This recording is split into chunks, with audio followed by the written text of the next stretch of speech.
தமத்புதம் பாலகமம் பூஜேக்ஷணம் சதுர்புஜம் சங்ககதார்யுதாயுதம் ஸ்ரீவத்ஸலக்ஷ்மம் கலசோபி கௌஸ்துபம் பீதாம்பரம் சாந்திரபயோத சௌபகம் மகார்க வைடூர்ய கிரீட குண்டலத்விஷா பரிஷ்வக்த சகஸ்ர குந்தலம் உத்தாம காஞ்சங்கத கங்கணாதிபிஹி விரோச்சமானம் வசுதேவ ஐக்ஷதே.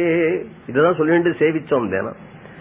அத்புத பாலகனா அவதார காலத்திலே வசுதேவருக்கு எப்படி காட்சி கொடுக்கிறாரோ அது போல சங்கசக்கர கதாபத்ம தரணாக குழந்த ரூபமா, முகம் அப்படியே உருண்டையா பால ரூபமா இருக்கு. அழகான கண்கள், அழகான திருவாய், அவ்வளவு சுந்தர ரூபமாக அத்புத பாலகனாக காட்சி கொடுத்ததும் சுவாமி ராமானுஜன் பிறந்தாம் காஞ்சிபுரமாம், வாக்கப்பட்டது ஸ்ரீரங்கமாம், புள்ள பெற்றது யாதவாத்ரியாம்.